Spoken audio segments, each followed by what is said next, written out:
The text came in at 7:42 a.m. Not dramatic, not angry, not even emotional, just practical. Changed the locks on the workshop. You don't have access anymore. Please respect our boundaries.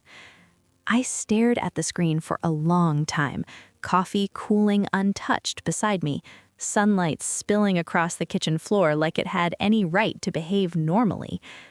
Changed the locks on the workshop I'd spent the last 8 years building, the workshop I'd poured every spare dollar into, every late night, every weekend, every scraped knuckle and exhausted muscle, the workshop that existed because I made it exist. My mother had always had a talent for delivering devastation with polite wording. Please respect our boundaries, as if I were the one who had crossed them. I didn't respond right away, not because I didn't feel anything, but because I felt too much to trust my fingers. Anger, shock, disbelief, grief, all of it crowded together behind my ribs, and beneath all of it, something quieter, something colder, recognition. The workshop sat behind the old house, separated from the main building by a gravel path and a line of overgrown lilac bushes.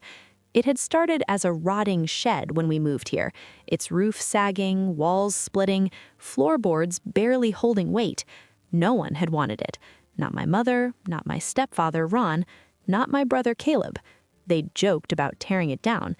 It's a hazard, Ron had said. Waste of space, Caleb had added. Mom had just sighed and said, if you want to tinker out there, I suppose you can try. Tinker.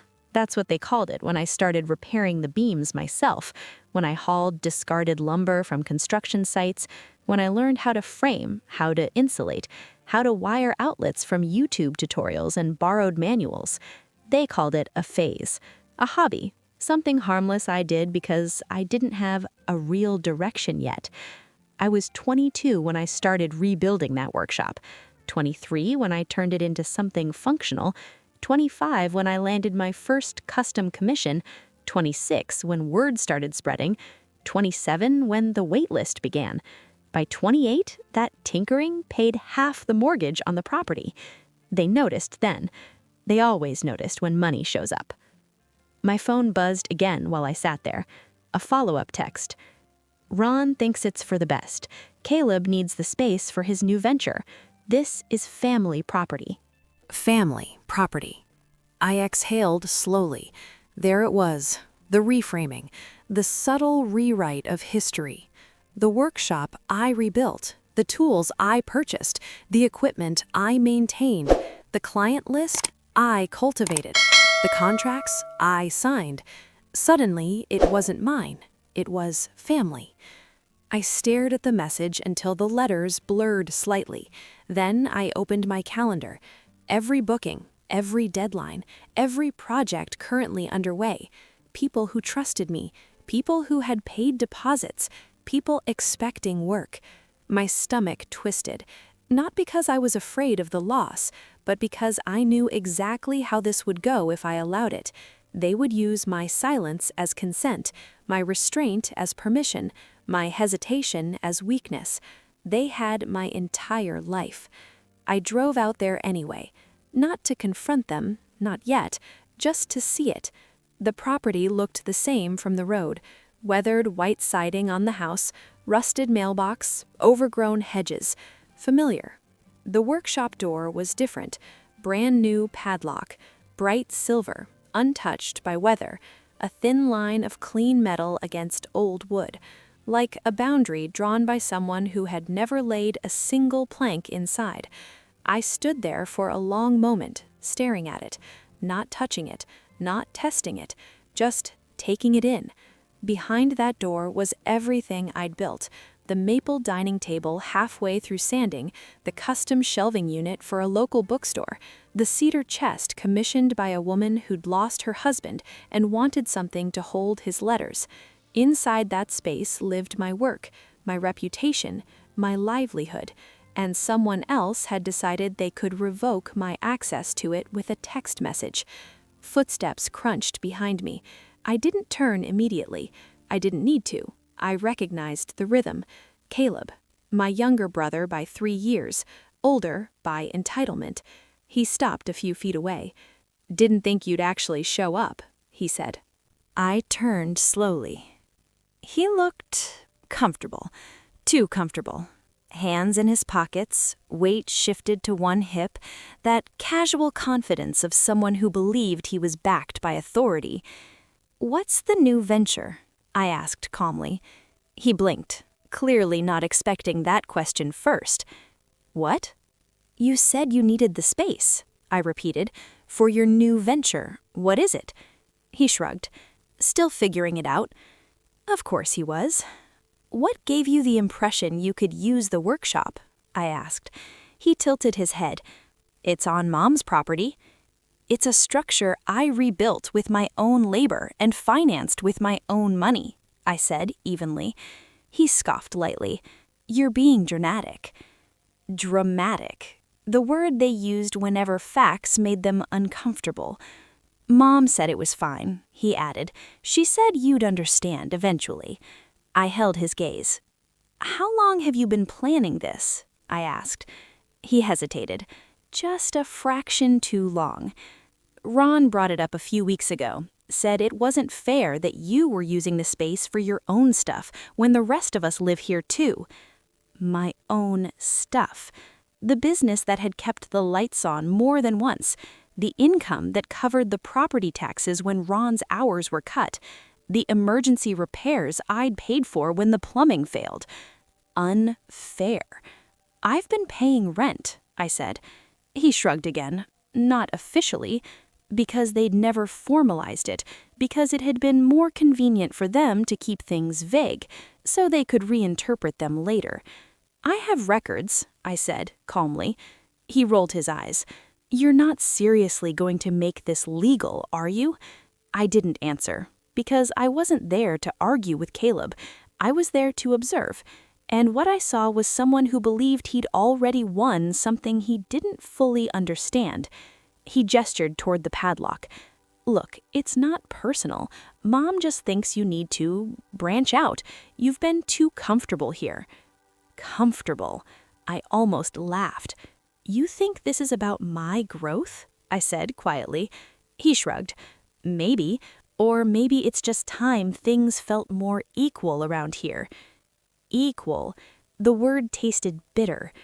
"Do you know how much revenue that workshop generated last year?" I asked. He hesitated again. "No." "Do you know how many clients are currently waiting on work inside?" I continued. He shifted his weight. "Not really." "Do you know how many contracts are active right now?" "No," he admitted, "but that's not the point." "No," I agreed, "it isn't, because the point wasn't money. Not to them. The point was control. The point was that my independence made them uncomfortable, that my success existed outside their approval, that I didn't need them anymore in ways they had grown accustomed to. And rather than confront that discomfort, they'd chosen to neutralize it by taking away access, by rewriting ownership, by calling it boundaries. I nodded slowly. "Tell Mom I'll be in touch," I said. Caleb blinked. "That's it?" "That's it," I confirmed. I turned back toward my car. Behind me, he called out, "You're overreacting, you know." I didn't turn back, because I wasn't overreacting. I was recalibrating. That night, I sat at my dining table with my laptop open and a stack of folders spread around me.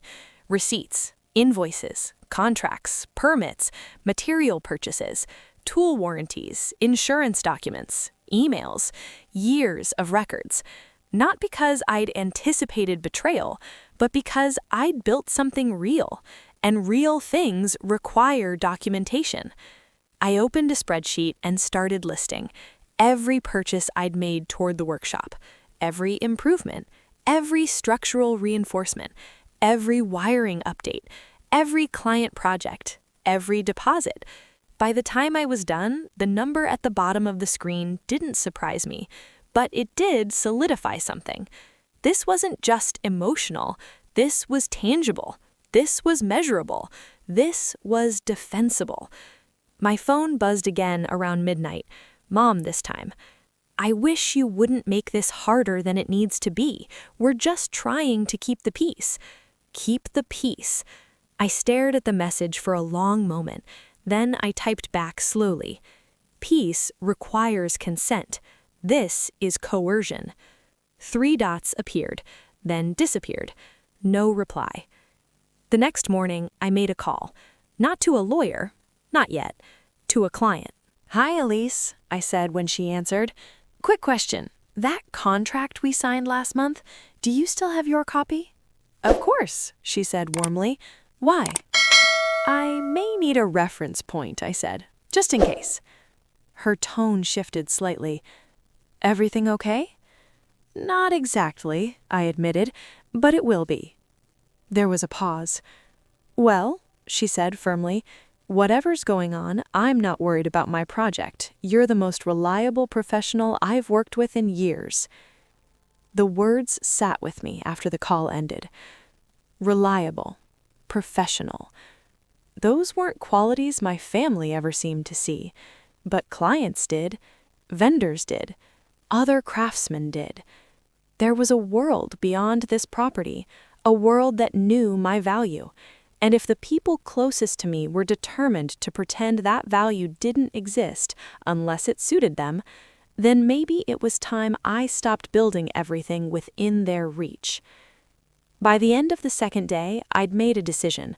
Not impulsively, not emotionally, not in retaliation. Deliberately, carefully. Because what they'd done wasn't just hurtful, it was a declaration.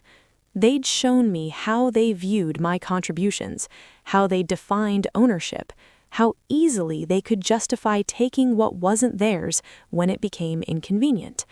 And once someone shows you that, you have 2 options: shrink to fit their narrative, or step fully outside it.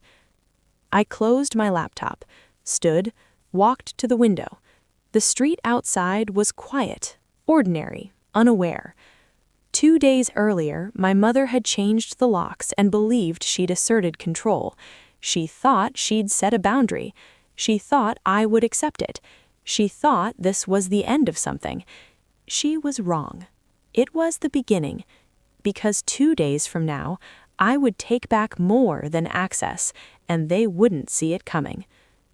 I slept better than I expected that night, not because the situation had resolved, not because the pain had faded, but because I'd finally stopped arguing with reality. They had crossed a line. They believed they were entitled to what I built, and they thought I would quietly accept it because I always had before. That clarity did something strange. It steadied me. The next morning, I didn't go back to the house. Instead, I drove across town to a place most people never notice unless they need it, the Industrial Co-op, a cluster of old warehouses converted into shared commercial space. Mechanics, artists, small manufacturers, metalworkers, cabinet makers, people who build things with their hands and don't waste time pretending otherwise. I'd toured the place once, years ago, back when my workshop was still half-rotted wood and borrowed tools. I'd told myself I couldn't afford it. Now I realized something. I couldn't afford not to consider it.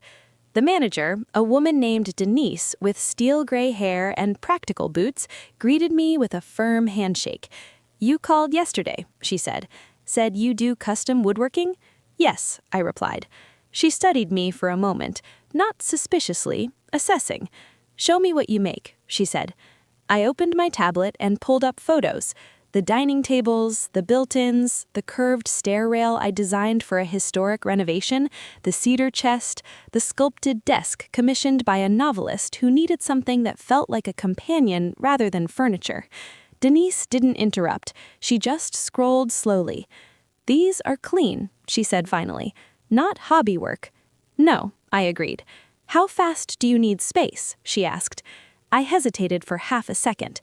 "Immediately," I said. She nodded once, as if she'd expected that answer. "Follow me."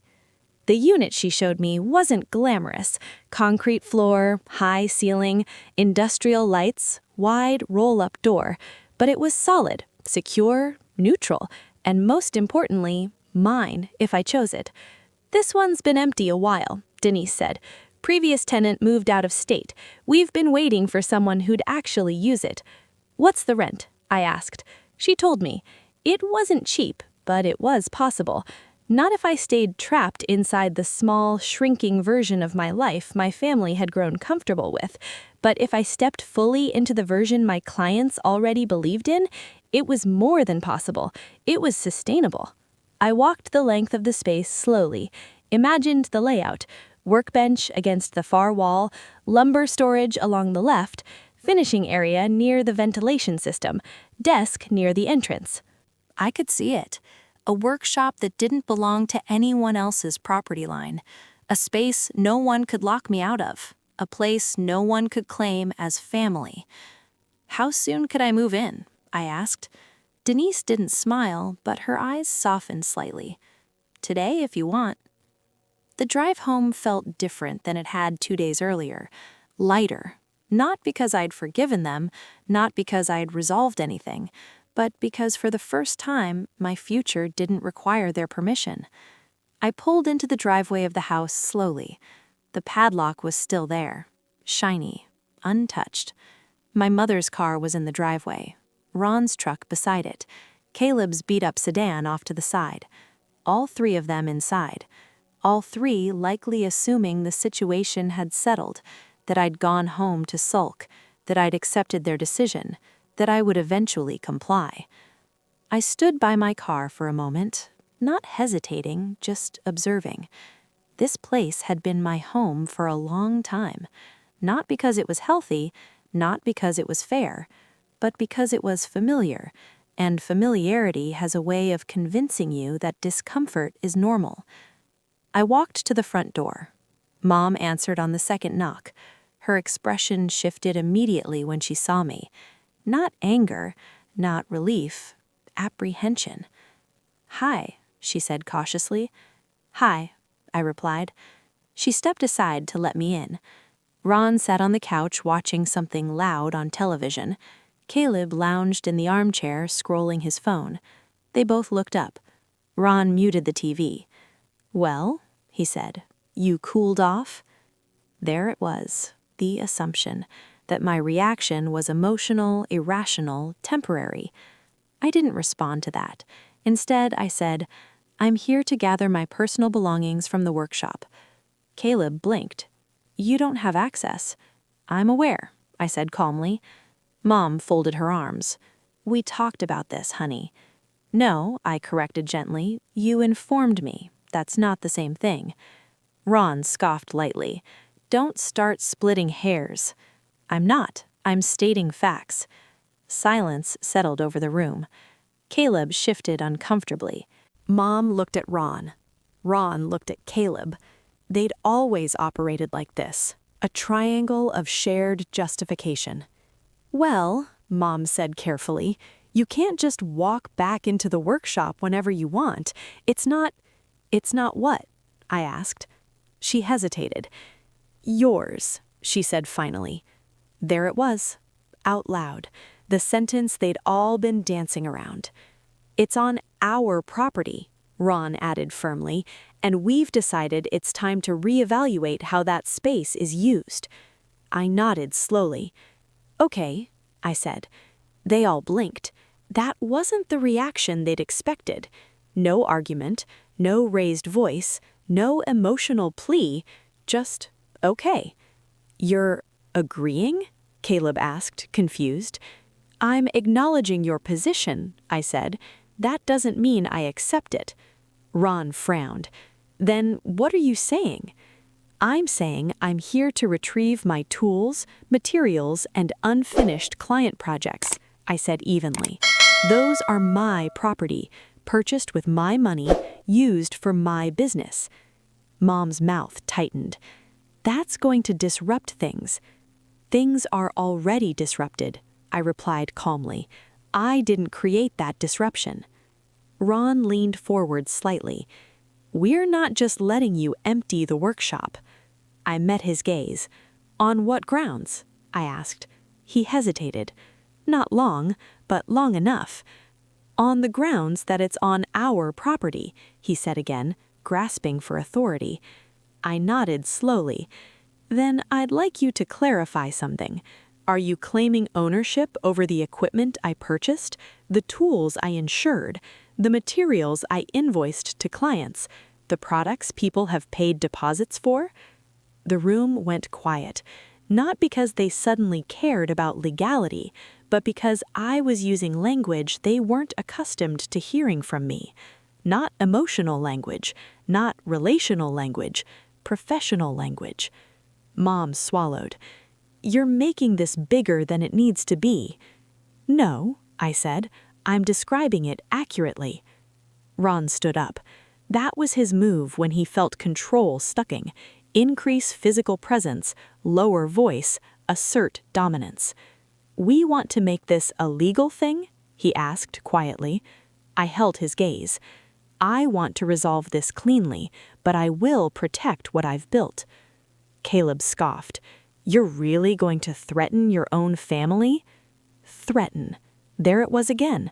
Any assertion of boundaries reframed as aggression. I'm not threatening anyone. I'm stating consequences. Mom stepped forward slightly. "This isn't what families do."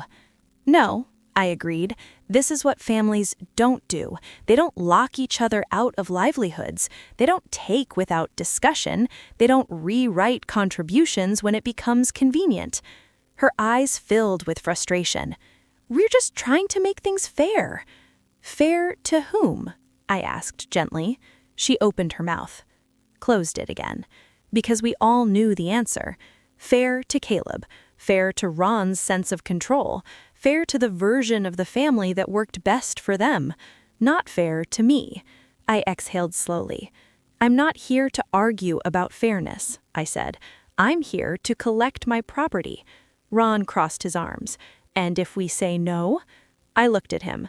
Not angrily, not challengingly, just honestly. "Then the next conversation won't be happening in this living room," I said. The implication settled. Legal. Formal. Documented. They didn't like that world. They'd always relied on emotional dynamics, on unspoken agreements, on the assumption that everything inside this house could be controlled through guilt and familiarity. The moment I stepped outside that system, they didn't know how to respond. Mom's voice softened. "You don't need to do this the hard way." I nodded. "Then don't force me to." Silence stretched. Caleb looked between us nervously. Ron's jaw tightened. Mom's eyes searched mine. For hesitation. For the daughter who would back down. For the version of me they were used to. She didn't find her. Finally, she exhaled shakily. "Fine, you can get your things, but after that, we need to revisit how this works." I nodded once. "We can revisit whatever you like, but my business won't be part of that discussion anymore." Ron frowned. "What does that mean?" I simply said, "It means I'm moving it." The words hung in the air. Caleb's eyes widened. "Moving it where?" I replied, "Elsewhere." Mom blinked. "You're leaving?" "I'm relocating my work," I clarified, not discussing my housing situation. Ron let out a short, humorless laugh. "You think you can just pick up and go?" I met his gaze calmly. "Yes," I said. "I do." We walked to the workshop together, all four of us, not side by side, more like parallel lines, tense and uncertain. Mom unlocked the padlock with a small key she'd kept on her ring. The click of it opening felt heavier than it should have. The door creaked as she pulled it open. The smell of sawdust and wood oil greeted me like an old friend. Inside, everything was exactly as I'd left it. Orderly, intentional, alive with projects in progress. Mom stood awkwardly in the doorway. Ron lingered behind her. Caleb hovered to the side, suddenly unsure. "I'll need time to organize everything," I said calmly. "This won't happen in one afternoon." Ron scoffed. How long are you talking? A few days, possibly a week. He opened his mouth to argue, then closed it again, because for the first time I wasn't asking. I was informing. Mom nodded slowly. Okay, she said quietly. I stepped inside, ran my hand briefly along the edge of my main workbench. Familiar, solid, mine. This space had been where I learned who I was, but it would not be where I stayed. And as I began mentally planning the move, mapping out the logistics, organizing the process, I understood something clearly. They thought this situation was still unfolding on their terms. They believed they were negotiating power. They believed they were still in control of the dynamic. They had no idea that while they were focused on keeping me out, I was already building something they could no longer reach. And when I finished this transition, when my tools left this space, when my work left their property, when my business fully detached from their influence, they were going to feel the absence far more than they anticipated. Not because I would punish them, but because they had grown used to benefiting from something they never truly respected. And once it was gone, they would finally understand its value.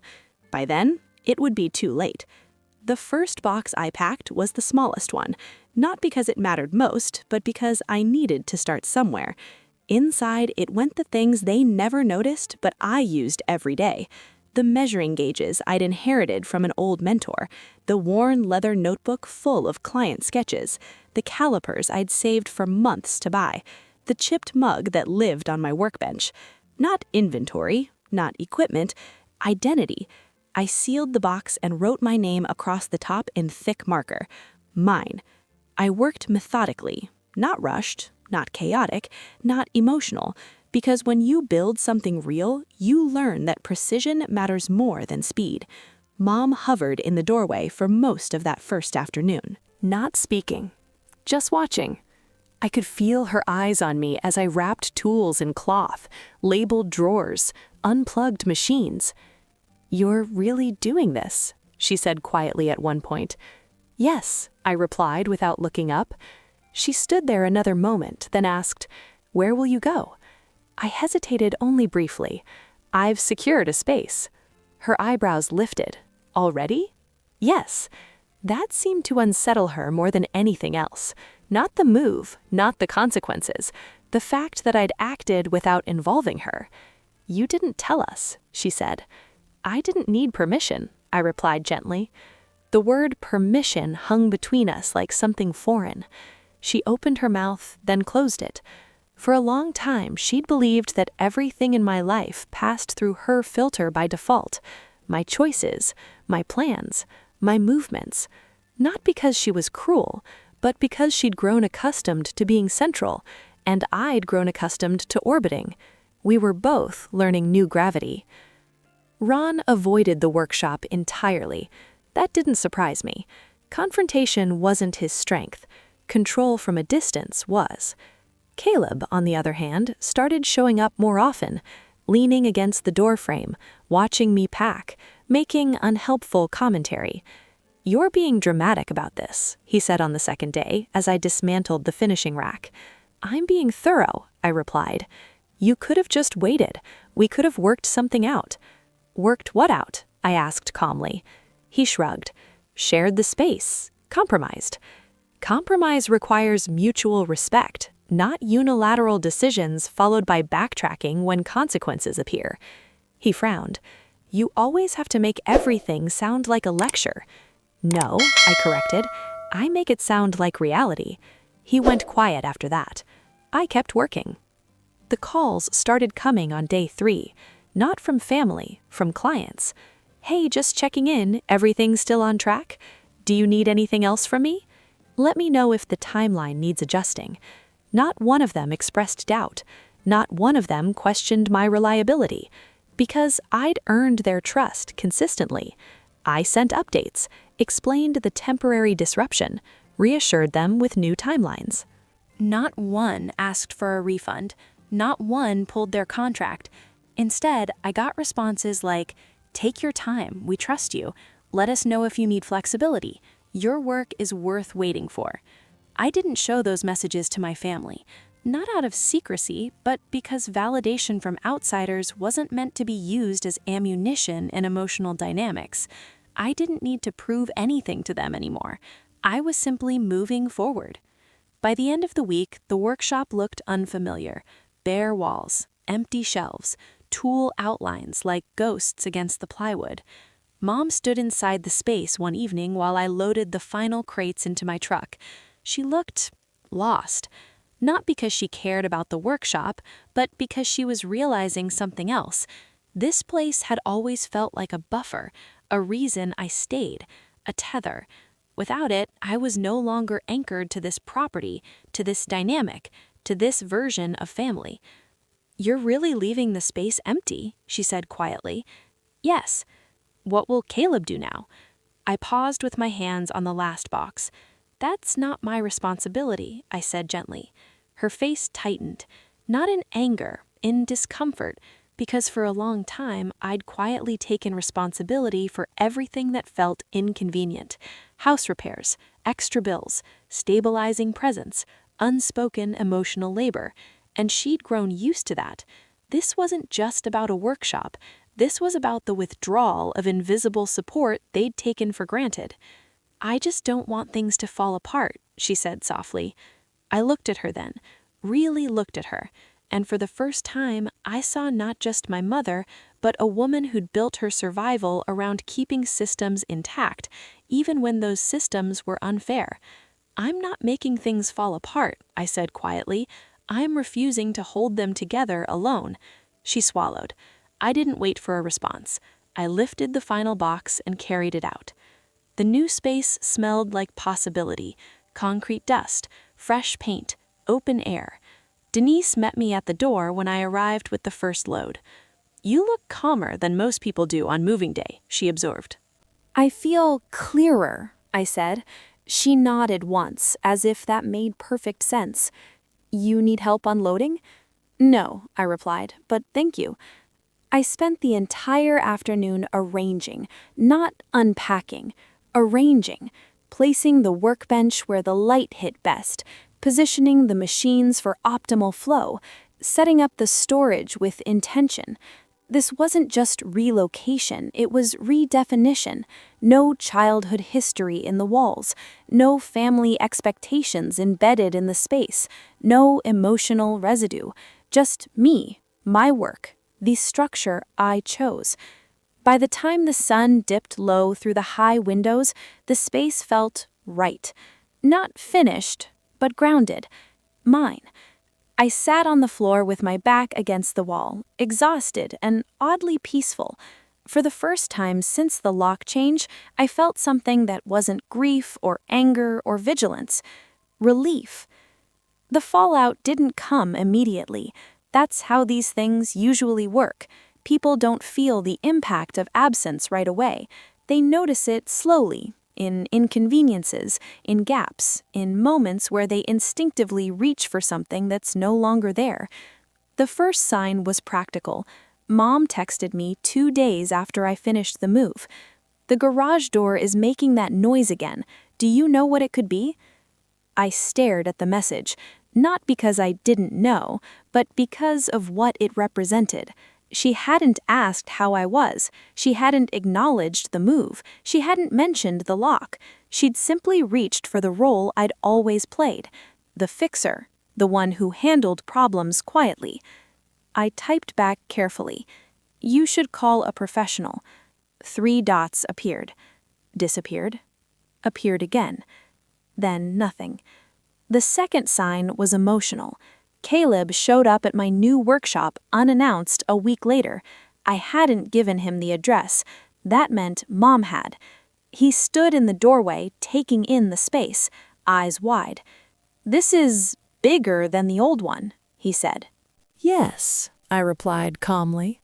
"You really went all in," he muttered. "Yes." He stepped further inside, looking around at the setup, the organization, the intention. "This looks expensive." "It is," I said. He turned to me. "So what, you're just done with us now?" I studied his face, not with anger, not with superiority, with clarity. "I'm done with dynamics that require me to shrink," I said. "That's not the same as being done with you." He frowned slightly. "It feels like it." "That's because you're used to access without accountability," I replied. He flinched slightly. "You're making me sound like the bad guy," he said.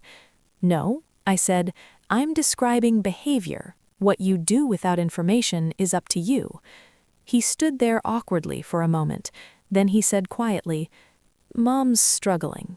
I didn't react outwardly. "Struggling with what?" I asked. "With not having you there all the time," he admitted. "With things being harder." Harder. Not broken, not damaged, just harder. Because someone else now had to carry weight they'd never noticed before. "I'm not punishing anyone," I said. "I'm just no longer over-functioning to make things feel easier for everyone else." He nodded slowly. "I didn't realize how much you did," he admitted. "I know," I said. There was no bitterness in my voice, just fact. The real shift came the following weekend.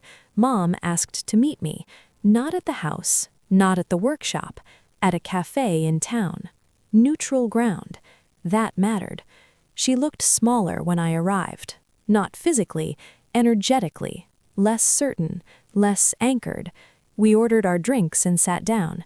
For a moment, she just looked at me. Not accusatory, not defensive, just searching. "I thought setting that boundary would bring peace," she said finally. I held her gaze. "It brought control." She flinched slightly, but didn't argue. "I see that now," she admitted quietly. Silence settled between us. Then she asked, "Do you feel like I betrayed you?" I considered the question carefully. "Yes," I said honestly. Her eyes filled, but she didn't cry. She just nodded. "I told myself it was about fairness," she whispered, "about balancing things between you and Caleb." "Fairness doesn't come from taking from one child to give to another," I said gently. "That's just redistribution of harm." She closed her eyes briefly. "I didn't want to admit how much you carried," she said, "because then I'd have to admit how much I'd allowed." There it was. The truth beneath the behavior. Not malice. Avoidance. "I don't need you to punish yourself for it," I said quietly. "I need you to understand it." She nodded slowly. "I do," she said, "and I don't want to lose you." I studied her face. This wasn't manipulation. This wasn't guilt. This was fear. Real, vulnerable fear. "You won't lose me because I moved my business," I said gently. "You'll lose me if you expect me to return to a dynamic where my autonomy is negotiable." She nodded again. "I don't want that." "Then things will need to change, not just structurally, behaviorally." "I know," she said softly. We sat in silence again. Not heavy, not awkward, just honest. And in that quiet, I understood something. This wasn't just a turning point for me, it was a reckoning for them. Because once someone stops over-functioning in a family system, everyone else is forced to confront their own roles. Some resist that, some resent it, some collapse under it. But some finally grow. I didn't know yet which category my family would ultimately fall into, but I knew this. The version of me who'd accepted locked doors and rewritten contributions was gone, and the version of them who expected that compliance was going to have to adapt, because I wasn't coming back to that old workshop, not physically, not emotionally, not relationally. I'd built something new, and this time, no one else held the keys. The first real change didn't come with an apology. It came with a truck. I was sanding the edge of a walnut slab one afternoon, lost in the rhythm of it, when I heard tires crunch against gravel outside my new workshop. I didn't look up right away. Clients came by occasionally, vendors too. But something in the way the engine idled too long before shutting off felt familiar. When I finally glanced toward the open bay door, my hands stilled. It was Ron's truck. For a moment, I just stood there, palm resting against the wood, listening to my own breathing. Not fear, not anger, just awareness. He climbed out slowly, like he was uncertain of the ground beneath his feet. Ron had always been loud in confidence when he felt in control. He was quieter when he wasn't. He didn't step inside right away, just stood near the threshold, looking around, taking in the space, the order, the scale, the professionalism, the undeniable reality that this wasn't a hobby anymore, that maybe it never had been. I set the sander down and walked over, stopping a few feet away. "Hi," I said. He looked at me, visibly startled that I'd acknowledged him without hostility. "Hey," he replied, clearing his throat. I hope I'm not interrupting." "You're not," I said calmly.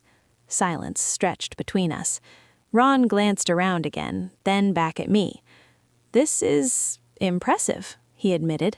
Not grudgingly, not sarcastically, just factual. "Thank you," I said. He nodded once, hands shoved into his jacket pockets. "Your mom told me where you'd moved the business. I figured." Another pause. Then he said, "The house feels different without you there all the time." I studied his face. He wasn't talking about absence. He was talking about disruption. "The dynamic changed," I said simply. He exhaled. "Yeah, it did." He looked like he wanted to say more, but didn't know how. So I waited. "You were right," he said finally. The words looked unfamiliar on his tongue. "About the workshop, about everything." I didn't respond immediately. Not out of spite, but because acknowledgement without accountability can be just another form of self-soothing. He seemed to sense that. "We shouldn't have locked you out," he added. "We shouldn't have treated what you built like something we could just take control of." There it was. Not justification, not explanation. Ownership. "I appreciate you saying that," I replied quietly. He nodded, gaze dropping briefly to the concrete floor. "Caleb's been different, too." "How so?" I asked. "He's struggling," Ron admitted. "Not because of you leaving, but because he's realizing how much he never had to think about before." That didn't surprise me. When one person stops carrying weight, everyone else feels how heavy things actually are. "He told your mom he wants to start pulling his own weight," Ron added. "For real, this time." I studied him. "And?" Ron gave a small, uncertain shrug. "I think he means it." That was more than I'd expected.